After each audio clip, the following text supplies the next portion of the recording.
ಶ್ರೀಮದ್ ಜಗದ್ಗುರು ಶ್ರೀ ಸಿದ್ಧಾರೂಢ ಪರಬ್ರಹ್ಮಣೇ ನಮಃ. ಗುರುಬ್ರಹ್ಮ ಗುರುರ್ವಿಷ್ಣು ಗುರುರ್ದೇವೋ ಮಹೇಶ್ವರ ಗುರು ಸಾಕ್ಷಾತ್ ಪರಬ್ರಹ್ಮ ತಸ್ಮೈ ಶ್ರೀ ಗುರುವೇ ನಮಃ. ಯಾವತ್ತು ಮನುಷ್ಯ ಜನ್ಮದ ಮುಖ್ಯ ಕರ್ತವ್ಯ ಅಂತಂದ್ರೆ ನಾವು ಮೋಕ್ಷವನ್ನು ಪಡೆಯುವುದನ್ನು ನಿತ್ಯ ಆಗೈತಿ. ಹೆಂಗಪ್ಪ ಅಂತಂದ್ರೆ ಧರ್ಮ ಅರ್ಥ ಕಾಮ ಮೋಕ್ಷ ಅಂತಕ್ಕಂಥ ಈ ಚತುರ್ವಿಧ ಪುರುಷಾರ್ಥಗಳಲ್ಲಿ ಮೋಕ್ಷವು ಅಂತಕ್ಕಂಥದ್ದನ್ನು ನಿತ್ಯ ಸತ್ಯವಾಗಿ ಆಗೈತಿ. ಆದ್ದರಿಂದ ಆ ಒಂದು ಮೋಕ್ಷವನ್ನು ಪಡೆಯುವುದ ಪರಮ ಪುರುಷಾರ್ಥ ಆಗೈತಿ ಅಂತೇಳಿ ಅನುಭಾವಿಗಳು ಹೇಳ್ಕೊತ ಬಂದಾರ. ಅದು ಜೀವ ಬ್ರಹ್ಮೈಕ್ಯ ಜ್ಞಾನದಿಂದಲೇ ಪ್ರಾಪ್ತಿ ಆಕ್ಕತಿ. ಆದ್ದರಿಂದ ಜ್ಞಾನವೇ ಮುಖ್ಯ ಸಾಧನ ಆಗೈತಿ. ಕರ್ಮೋಪಾಸನೆಗಳು ಕ್ರಮ ಸಮುಚ್ಚಯದಿಂದ ಪರಂಪರಾ ಸಾಧನೆಗಳಾಗಿ ಜ್ಞಾನದ್ವಾರ ಮೋಕ್ಷಕ್ಕೆ ಸಾಧನ ಆಗ್ಯಾವು.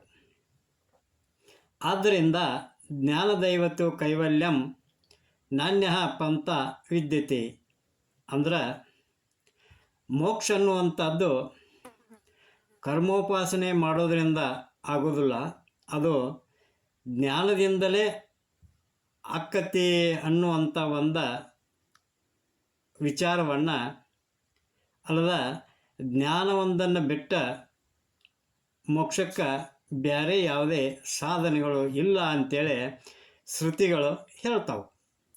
ನಹಿ ಜ್ಞಾನೇನ ಸದೃಶಂ ಪವಿತ್ರಮ್ಯಃ ವಿದ್ಯತೆ ಅಂದ್ರೆ ಜ್ಞಾನಕ್ಕೆ ಸಮಾನವಾಗಿರ್ತಕ್ಕಂಥ ಮತ್ತೊಂದು ಪವಿತ್ರವಾದಂಥ ಸಾಧನ ಯಾವುದೂ ಇಲ್ಲ ಅಂತೇಳಿ ತಿಳ್ಕೊಂಡ ಸ್ಮೃತಿಯನ್ನು ಹೇಳ್ತೈತಿ.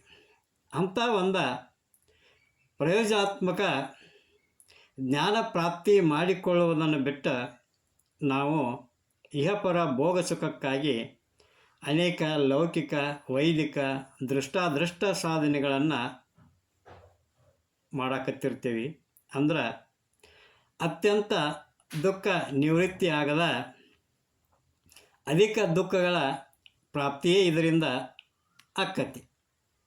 ಅಲ್ಲದ ಇದರಿಂದ ಇಹಪರಕ್ಕೂ ತಿರುಗುತ್ತಾ ಪುನಃ ಪುನಃ ಜನನ ಮರಣ ರೂಪ ದುಃಖಗಳನ್ನು ನಾವು ಅನುಭವಿಸ್ಬೇಕಾಕತಿ.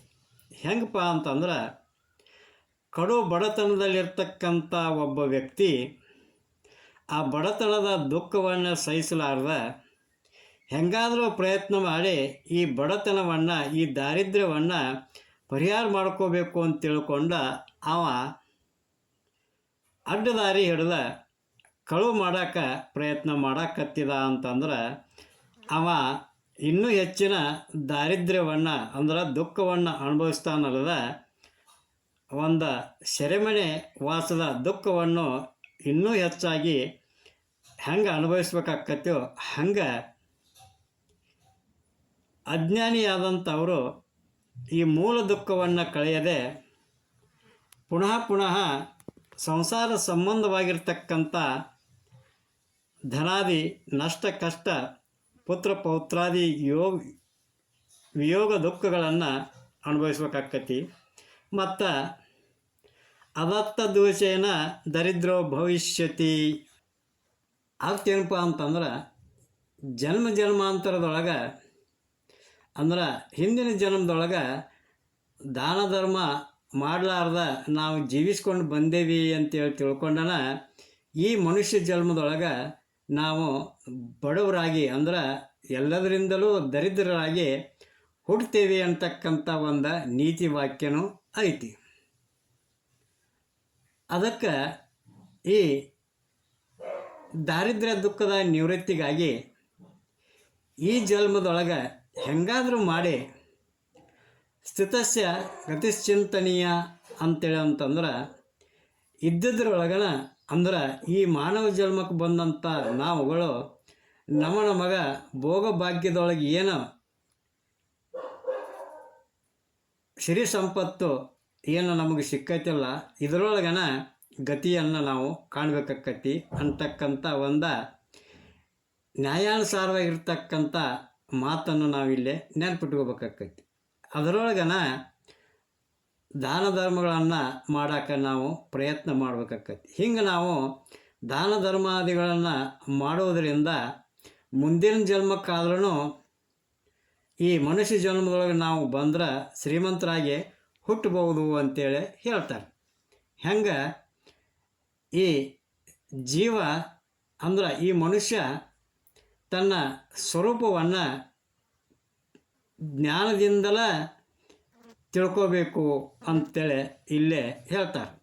ಈ ಒಂದು ಜ್ಞಾನದಿಂದನ ಜನ್ಮ ಜನ್ಮಾಂತರ ಒಂದು ದುಃಖವನ್ನು ನಾವು ಕಳ್ಕೊಳ್ಳಿಕ್ಕೆ ಸಾಧ್ಯ ಐತಿ. ಅದಕ್ಕೆ ಈ ಜನ್ಮದೊಳಗೆ ಹೆಂಗಾದರೂ ಪ್ರಯತ್ನ ಮಾಡಿ ಸತ್ಸಂಗ ಸತ್ಶಾಸ್ತ್ರಗಳ ಸಹಾಯದಿಂದ ಗುರು ಈಶ್ವರಾದಿಗಳ ಅನುಗ್ರಹದಿಂದ ತನ್ನನ್ನು ತಾನು ತಿಳಿಯುವಂಥ ಒಂದು ಪ್ರಯತ್ನವನ್ನು ಮಾಡ್ತಕ್ಕದ್ದು ಆಗೈತಿ. ಹಿಂಗೆ ಮಾಡೋದ್ರಿಂದ ಅತ್ಯಂತ ದುಃಖ ನಿವೃತ್ತಿ ಪರಮಾನಂದ ಪ್ರಾಪ್ತಿ ರೂಪ ಪರಮ ಪುರುಷಾರ್ಥ ಮೋಕ್ಷವು ಲಭಿಸ್ತೈತಿ ಅಂತೇಳಿ ಮಹಾತ್ಮರು ಹೇಳ್ಕೊತ ಬಂದಾರ.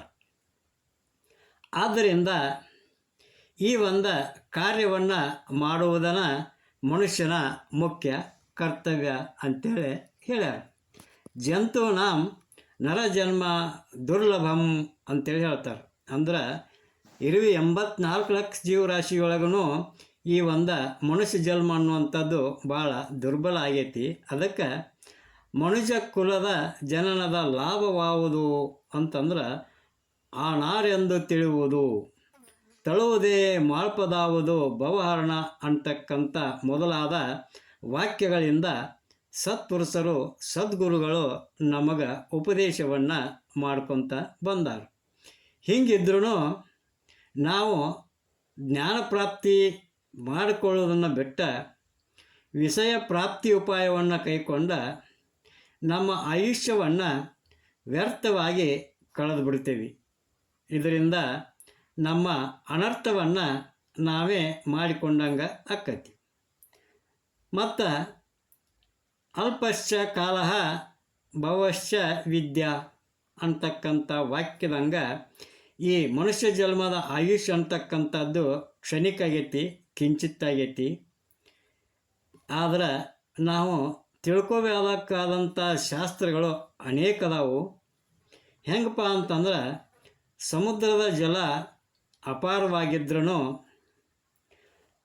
ಪಶು ಪಕ್ಷಿ ಮೃಗಾದಿಗಳು ತಮ್ಮ ತಮ್ಮ ಶಕ್ತಾನುಸಾರ ಜಲವನ್ನು ಪಾನ ಮಾಡಿ ಹೆಂಗೆ ಸಂತೋಷ ಪಡ್ತಾವೋ ಹಂಗೆ ತಮ್ಮ ತಮ್ಮ ಶಕ್ತಾನುಸಾರ ವಿದ್ಯೆಯನ್ನು ಸಂಪಾದಿಸಿ ಸುಖವುಳ್ಳವರು ಆಗಬೇಕು.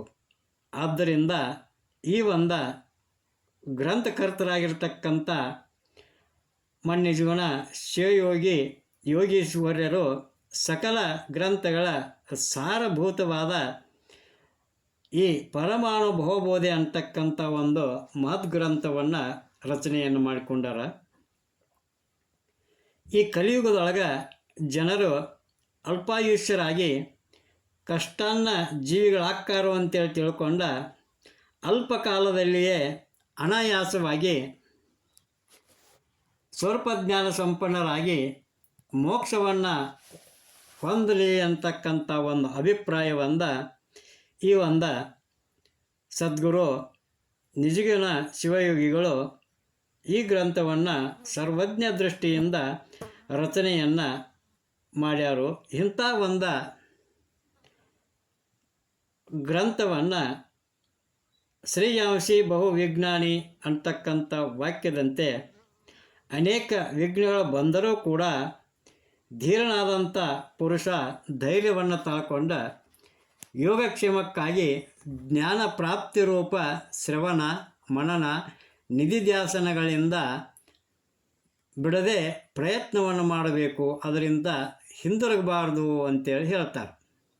ಅಲ್ಲದ ಪ್ರಾರಬ್ಧಂ ಪುಷ್ಯತಿ ವಪರಿತಿ ನಿಶ್ಚಿತ್ಯ ಅಂದ್ರೆ ಭೋಗ ಪ್ರಾರಬ್ಧ ಅಂತಕ್ಕಂಥದ್ದು ಈ ಶರೀರವನ್ನು ರಕ್ಷಿಸ್ತತಿ ಅಂತೇಳಿ ತಿಳ್ಕೊಂಡ ನಿಶ್ಚಿಂತನಾಗಿ ಹೆಂಗೆ ಅನಾಥವಾಗಿರ್ತಕ್ಕಂಥ ಒಂದು ಕೂಸನ್ನು ಇದ್ದವರ ಹೆಂಗೆ ಜೋಪಾನ ಮಾಡಿ ಕಾಪಾಡ್ತಾರೋ ಹಂಗೆ ಅಹಂಕಾರ ಮಮಕಾರಗಳಿಲ್ಲದಂಥ ಒಂದು ಸಾಧಕರ ಯೋಗಕ್ಷೇಮವನ್ನು ಆ ಪರಮಾತ್ಮನೇ ವಹಿಸ್ತಾನು ಅಂತೇಳಿ ಹೇಳ್ತಾರೆ. ಯೋಗಕ್ಷೇಮಂ ವಹಾಮ್ಯಹಂ ಅಂತಕ್ಕಂಥ ಗೀತೋಕ್ತಿಯನ್ನು ತಿಳ್ಕೊಂಡ ಗುರುಸೇವಾ ತತ್ಪರರಾಗಿ ಅವರಿಂದ ಸತ್ಶಾಸ್ತ್ರಗಳ ಶ್ರವಣ ಮನನ ನಿಧಿಧ್ಯಾಸಗಳನ್ನು ಮಾಡಿ ಸಂಶಯಾದಿಗಳ ನಿವೃತ್ತಿಪೂರ್ವಕ ಅಹಂ ಬ್ರಹ್ಮಾಸ್ಮಿ ಅಂತಕ್ಕಂಥ ಅಪರೋಕ್ಷ ಜ್ಞಾನಾನುಭವವುಳ್ಳವರಾಗಿ ಕೃತಕೃತ್ಯನಾಗುವುದೇ ಮನುಷ್ಯನ ಮುಖ್ಯ ಕರ್ತವ್ಯ ಆಗೈತಿ ಅಂತೇಳಿ ತಿಳ್ಕೊಂಡು ಹೇಳೋ ಸಲುವಾಗಿನ ಮನ್ಯುಜುಗನ ಶಿವಯೋಗಿಗಳು ಈ ಒಂದು ಪರಮಾನುಭವಬೋಧೆ ಅಂತಕ್ಕಂಥ ಗ್ರಂಥವನ್ನು ನಿಮ್ಮೆಲ್ಲರ ಒಂದು ಉಪದೇಶಕ್ಕಾಗಿ ಅವರು ರಚನೆ ಮಾಡಿದ್ದಾಗಿದೆ. ಈ ಒಂದು ಪರಮಾನುಭವಬೋಧೆ ಗ್ರಂಥವನ್ನು ಹುಬ್ಬಳ್ಳಿಯ ಪರಮ ಜಗದ್ಗುರು ಶ್ರೀ ಸಿದ್ಧಾರೂಢ ಮಹಾಸ್ವಾಮಿಗಳ ಪರಮ ಶಿಷ್ಯರಾದಂಥ ಆರೂಢ ಜ್ಯೋತಿ ಬ್ರಹ್ಮರ್ಷಿ ಶ್ರೀ ಶಿವಪುತ್ರ ಮಹಾಸ್ವಾಮಿಗಳು ಶಾಂತಾಶ್ರಮ ಹುಬ್ಬಳ್ಳಿಯವರು ಟೀಕಾ ತಾತ್ಪರ್ಯ ಸಹಿತವಾಗಿ ಈ ಒಂದು ನಿಜಗುಣರ ಗ್ರಂಥವನ್ನು ಪುನರ್ ಅವರು ಟೀಕಾ ತಾತ್ಪರ್ಯವನ್ನು ಬರೆದ ರಚನೆಯನ್ನು ಮಾಡಿದಂಥ ಒಂದು ಗ್ರಂಥವನ್ನು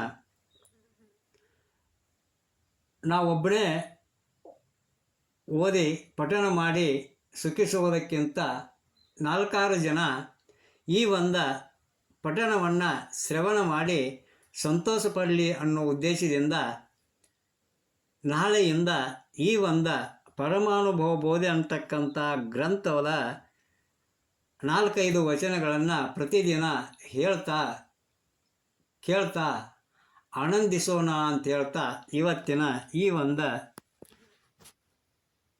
ಮಾತಿಗೆ ಮಂಗಲವನ್ನು ನೀಡ್ತೀನಿ. ಜೈ ಮಂಗಲಂ, ಜೈ ನಮಃ ಪಾರ್ವತೀಪತಿ ಶಿವ ಹರ ಹರ ಮಹಾದೇವ. ಶ್ರೀ ಸದ್ಗುರು ಸಿದ್ಧಾರೂಢ ಮಹಾರಾಜ್ ಕಿ ಜೈ.